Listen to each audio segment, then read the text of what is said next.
आगामी लोकसभा चुनाव नजदीक आ रहे हैं और बड़ा सवाल ये बना हुआ है कि जीत के साथ नजदीकियां कौन कायम करेगा, कांग्रेस या भाजपा। हिमाचल में कुल 4 सीटें हैं और हालात कुछ ऐसे हैं कि भविष्य में जीत के 4 चांद अभी तक तो गड़बड़ माहौल के बादलों में छिपे हुए नजर आ रहे हैं।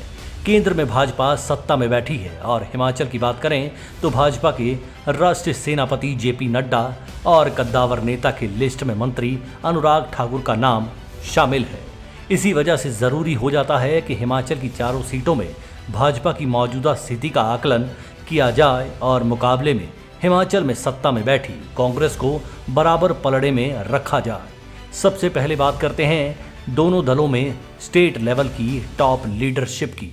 कांग्रेस में सत्ता की कमान सुखविंदर सिंह सुक्खू तो संगठन की मचान पर लोकसभा सांसद प्रतिभा सिंह बैठी हुई हैं, जबकि भाजपा में सदन के भीतर जयराम ठाकुर और संगठन की नब्ज को डॉक्टर राजीव बिंदल थाम कर बैठे हुए हैं। कांग्रेस सरकार के सुप्रीमो सुक्खू का अभी तक का सियासी और प्रशासनिक व्यवहार ऐसा रहा है कि उन्होंने अगर संगठन को कोई तरजीह नहीं दी है तो इसमें हस्तक्षेप भी नहीं किया है। यानी अगर संगठन के खाते से हालात को समझा जाए तो सारा जिम्मा प्रतिभा सिंह के हाथों में रहेगा, बशर्ते चुनावों से पहले संगठन में कोई फेरबदल नहीं होता है तो। संगठन में ज्यादातर फौज प्रतिभा सिंह के सिपह सलारों की है जो भाजपा से भिड़ने के लिए मैदान में होगी। और अगर सरकारी बही खाते खंगाले जाएं तो बतौर सरदार सुक्खू ने भाजपा को सियासी धुआं देने में अभी तक कोई कमी नहीं रखी है। कई मामलों में भाजपा ने खुद अपने लिए सियासी बांस खड़े कर लिए जो भाजपा के झंडे को फहराने की बजाय उसे उलझाने का सबब बन सकते हैं। सबसे बड़ा मुद्दा तो वही था जिसमें केंद्र सरकार से आपदा राहत के लिए पैकेज की मांग करनी थी, लेकिन भाजपा ने यहां अपने पांव पीछे खींचकर एक तरह से अपने सिर पर सियासी कुल्हाड़ी चला ली थी। इस घाव को सुक्खू ने उस वक्त और गहरा कर दिया था जब खुद सुक्खू ने 4500 करोड़ का राहत पैकेज जारी कर दिया था, वो भी स्टेट लेवल पर। अब भाजपा नेता दिल्ली जा रहे हैं, पीएम से मिल रहे हैं, धन्यवाद के साथ आर्थिक सहायता की मांग कर रहे हैं, लेकिन हालात अब उसी कहावत के मुताबिक माने जा सकते हैं, अब पछताए होत क्या जब चिड़िया चुग गई खेत। दूसरी तरफ बीजेपी का आलम यह है कि सदन में विधायक दल के नेता जयराम ठाकुर को खुद भाजपा का एक बड़ा गुट मंडी से दिल्ली भेजने की खबरों को धार देने में जुटा हुआ है और इसमें भाजपा के अंदरूनी मजबूती तार तार होती नजर आ रही है। बकाया बचे प्रदेश अध्यक्ष डॉक्टर राजीव बिंदल तो उनकी घेराबंदी कांग्रेस ने महीनों पहले ही शुरू कर दी है। डॉक्टर साहब को रोज नया पॉलिटिकल इंजेक्शन लगाते हुए कांग्रेस के नेता ये पूछना शुरू हो गए हैं कि कोरोना जैसी भयानक महामारी में भी ऐसा क्या डॉक्टर बिंदल ने कर दिया था कि उन्हें भाजपा ने विधानसभा अध्यक्ष पद से ही हटा कर रख दिया। जाहिर सी बात है कि भाजपा प्रदेश अध्यक्ष के खिलाफ जो पॉलिटिकल टीकाकरण अभियान कांग्रेस ने शुरू किया हुआ है वे लोकसभा चुनाव के दौरान एक पॉलिटिकल ऑपरेशन की मेजर सर्जरी का सबब बनेगा। यानी तब हमले डॉक्टर बिंदल से होते हुए इसी बदलाव की चपेट में आए तत्कालीन स्वास्थ्य मंत्री और मौजूदा दौर में भाजपा कोर कमेटी के मेंबर विपिन परमार की तरफ भी होंगे। अब सिलसिलेवार बात करते हैं चारों लोकसभा क्षेत्रों की।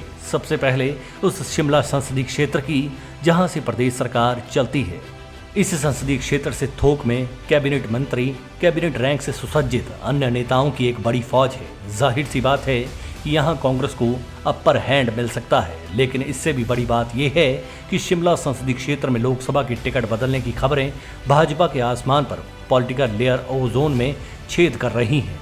यहाँ से मौजूदा सांसद सुरेश कश्यप की मुखालफत भी भाजपा के भीतर पूरे जोर से चली हुई है। कांग्रेस को यहाँ पर एज इसलिए मिल रहा है कि यहाँ पर हाल फिलहाल कांग्रेस की तरफ से कोई चेहरा फ्रंट फुट पर नहीं लाया गया है।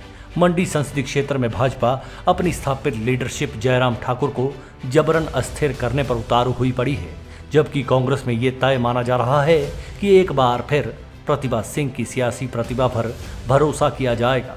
लेकिन बड़ा सवाल कांग्रेस के खाते में ये भी शामिल है कि प्रतिभा सिंह की मजबूती के लिए इस संसदीय क्षेत्र के बकाया नेता कितनी पकड़ बनाते हैं और कितना जोर लगाते हैं।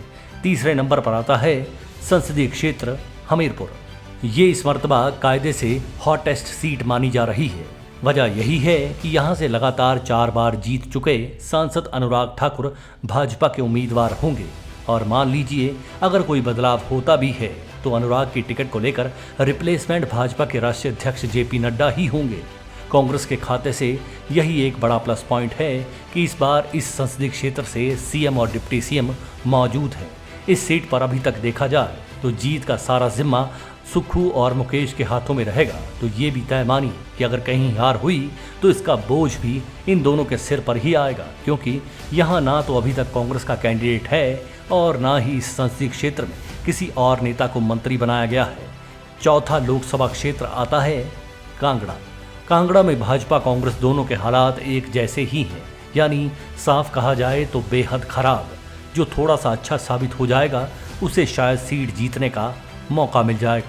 कांग्रेस सरकार ने कांगड़ा की सियासी झोली को इतनी बुरी तरह से झाड़ा हुआ है कि अब इसमें सियासत के हीरे मोती तो छोड़िए, धूल भी नजर नहीं आ रही। जबकि बीजेपी की सियासी कुंडली को खोला जाए तो इसमें ऐसे ऐसे ग्रह बैठे हुए हैं जो खुद भाजपा पर ग्रहण लगा रहे हैं और भाजपा के सियासी जजमान ही ये कह रहे हैं कि हमारी सियासी बदेसरी को संभालने वाले पंडितों की ग्रह दशा ही भ्रमित है, तो अच्छे दिन आने की उम्मीद कैसे करें। यहाँ भी भाजपा ये हल्ला मचा रही है कि मौजूदा सांसद किशन कपूर की टिकट तो कटी ही कटी है। हैरानी की बात है कि इस संसदीय क्षेत्र की मुख्य नेताओं की फौज खुद इस हल्ले को हवा दे रही है। इस भगवा सियासी अंधड़ में भाजपा के पांव उखड़ने की और भी कई वजहें हैं। ओबीसी और एसटी बहुल कांगड़ा संसदीय क्षेत्र में भाजपा के लिए यही समीकरण गले की हड्डी बन गए हैं। भाजपा के नेशनल लेवल के लीडर तो छोड़िए, कांगड़ा संसदीय क्षेत्र के खाते से खड़े किए गए नेता ही जातिगत आधार पर जनगणना का विरोध कर रहे हैं। भाजपा के लिए इससे बड़ी खतरे की घंटी क्या होगी कि 12 जुलाई 2022 को एक आंकड़ा सामने आया था कि जिसमें तत्कालीन 16 विधानसभा क्षेत्रों में सिर्फ ग्रामीण इलाकों के भीतर ही ओबीसी की आबादी 6,07,198 बताई गई थी। अब खुद अंदाज़ा लगा लीजिए कि अगर जनजाति श्रेणी से टिकट छीनी जाती है और ओबीसी समुदाय जातिगत आधार पर जनगणना के विरोध में खड़ी भाजपा के खिलाफ हो जाता है तो भाजपा की हालत क्या होगी। क्योंकि भाजपा ने हाल फिलहाल जिन नेताओं को ओबीसी नेता का परचम थमाया हुआ है वही नेता जातिगत आधार पर जनगणना का विरोध कर रहे हैं। यहाँ पर लोकसभा के खाते से पिछले एक दशक से भाजपा का कब्जा है और इस बार यही कब्जा खतरे का सबब भी बन सकता है। भाजपा नेताओं की हेकड़ी सियासत की तकड़ी पर इसके पलड़े को ही डामाडोल कर रही है और कांग्रेस की हालत भी ये है कि उसके पास भी कोई ढंग का स्थापित उम्मीदवार नजर नहीं आ रहा। जिन नेताओं के नाम अभी तक लिस्ट में शामिल है उनमें से कई पहले ही पिछड़े हुए साबित हो चुके हैं और कुछ को तो अभी सियासत में चलना भी नहीं आता, यानी कांगड़ा में जबरदस्त स्पेस खाली पड़ा हुआ है। पॉलिटिकल एक्सपर्ट्स का कहना है कि यहाँ पर कांग्रेस के लिए फायदे का सौदा दो तरह से हो सकता है। या तो वे एक ऐसा नया नवेला चेहरा सामने लाए जिसे देखते ही पॉलिटिकली साइकोलॉजिकल इंप्रेशन ये जाए कि ये क्या हुआ। एक्सपर्ट्स का ये भी कहना है कि अगर ये उम्मीदवार कोई नई महिला चेहरा होती है तो पॉलिटिकल बेनिफिट ज़्यादा होगा।